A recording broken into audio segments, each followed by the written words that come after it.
नमः पार्वती पतये हर हर महादेव।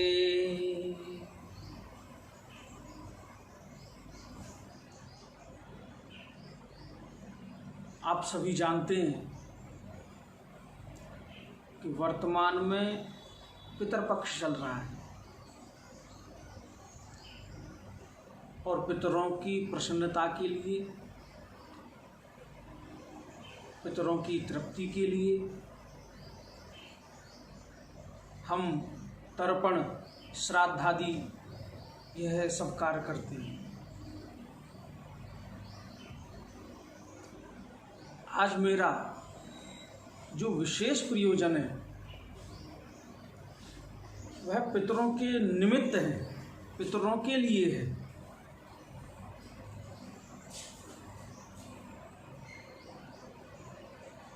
जब हम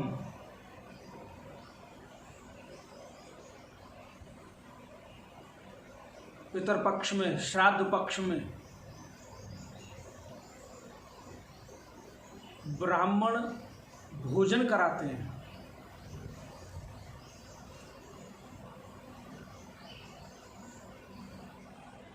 और उन्हें दक्षिणा आदि से उनकी सेवा में जो भी तत्पर हो सकता है, जो हम सेवा उनके लिए कर सकते हैं वह करते हैं। तो ब्राह्मण जब भोजन कर रहा हो, उसके समक्ष खड़े होकर, ब्राह्मण देव जब भोजन कर रहे हो तो उनके समक्ष खड़े होकर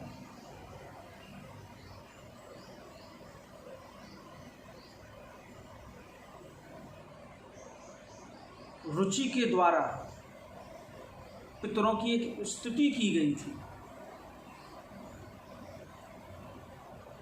और उस स्तुति को सुनने के बाद स्वयं साक्षात पितरों ने रुचि महाराज से कहा था कि जो मनुष्य इस स्तोत्र को भक्ति पूर्वक, श्रद्धा पूर्वक स्तुति करेगा उसके ऊपर हम अवश्य संतुष्ट होंगे और संतुष्ट होकर हम उसे मनोवांछित भोग तथा उत्तम आत्मज्ञान प्रदान करेंगे।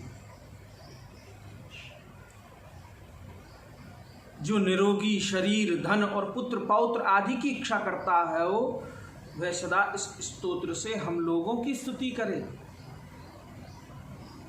और यहाँ तक कहा, क्योंकि वर्तमान में शरद ऋतु चल रही है तो सभी ऋतुओं के बारे में पितरों ने यहाँ तक कहा है कि यह स्तोत्र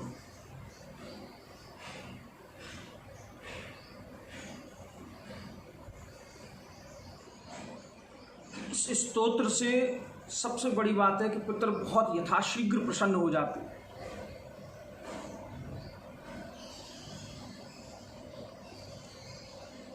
जो श्राद्ध में भोजन करने वाले श्रेष्ठ ब्राह्मणों के सामने खड़ा होकर भक्ति पूर्वक इस स्तोत्र का पाठ करेगा, उसके यहाँ स्तोत्र श्रवण के प्रेम से हम निश्चय ही उपस्थित हो जाएंगे।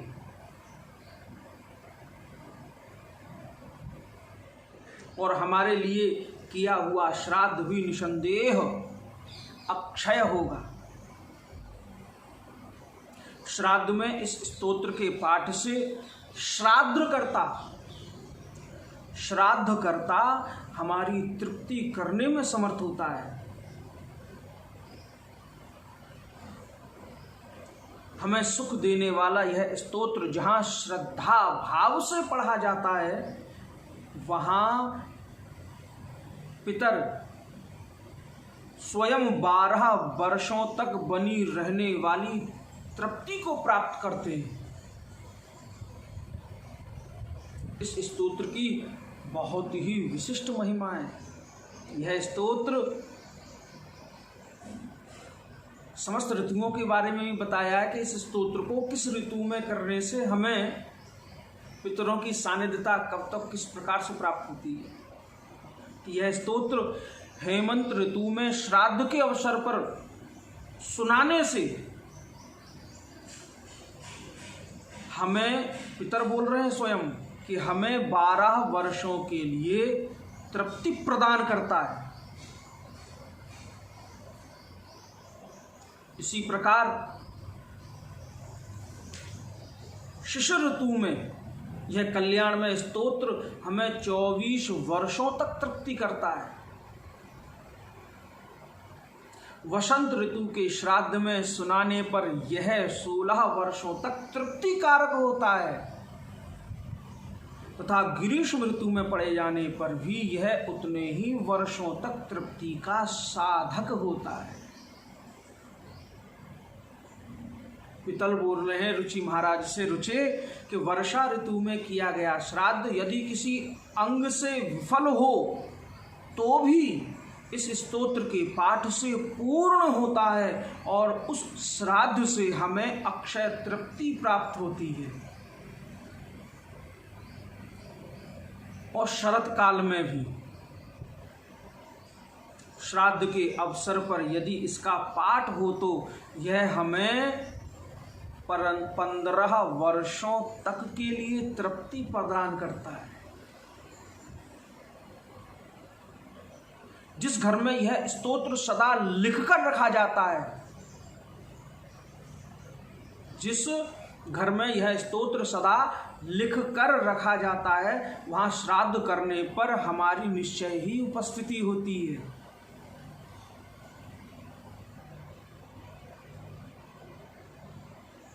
पितर बोल रहे हैं रुचि महाराज से कि श्राद्ध में भोजन करने वाले ब्राह्मणों के सामने तुम्हें यह स्तोत्र अवश्य सुनाना चाहिए, क्योंकि यह तुम्हारी पुष्टि करने वाला है।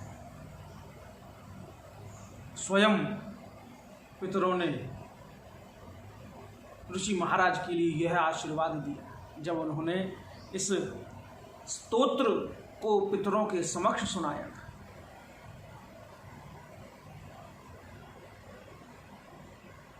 वह स्तोत्र आप सभी ध्यान पूर्वक श्रवण करें। रुचिरुवाच अर्चितानां मूर्तानां पितॄणां दीप्ततेजसां नमस्यामि सदा तेषां ध्यानिनां दिव्यचक्षुषां इन्द्रादीनां च नेतारो दक्षमारीचयोस्तथा सप्तर्षीणां तथान्येषां तान् नमस्यामि कामदान् मन्वादीनां मुनीन्द्राणां सूर्याचन्द्रमसोस्तथा तान् नमस्याम्यहं सर्वान् पितॄनप्सु दधावपि नक्षत्राणां ग्रहाणां च वायव्यग्न्योर्नवसस्तथा द्यावा पृथिव्योश्च तथा नमस्यामि कृताञ्जलिः देवर्षीणां जनितृंश्च सर्वलोकनमस्कृतान् अक्षयस्य सदा दात्रीन् नमस्येऽहं कृताञ्जलिः प्रजापतेः कश्यपाय सोमाय वरुणाय च योगेश्वरेभ्यश्च सदा नमस्यामि कृताञ्जलिः नमो गणेभ्यः सप्तभ्यस्तथा लोकेषु सप्तसु स्वयंभुवे नमस्यामि ब्रह्मणे योगचक्षुषे सोमाधारान् पितृगणान् योगमूर्तिधरांस्तथा नमस्यामि तथा सोमं पितरं जगतामहम् अग्निरूपांस्तथैवान्यान् नमस्यामि पितॄनहम् अग्निसोममयं विश्वं यत एतदशे शतः ये तु तेजसि ये चैते सोमसूर्याग्निमूर्तयः जगत्स्वरूपिणश्चैव तथा ब्रह्मस्वरूपिणः तेभ्योऽखिलेभ्यो योगिभ्यः पितृभ्यो यतमानसः नमो नमो नमस्ते मे प्रसीदन्तु स्वधा भुजः नमो नमो नमस्ते मे प्रसीदन्तु स्वधा भुजः।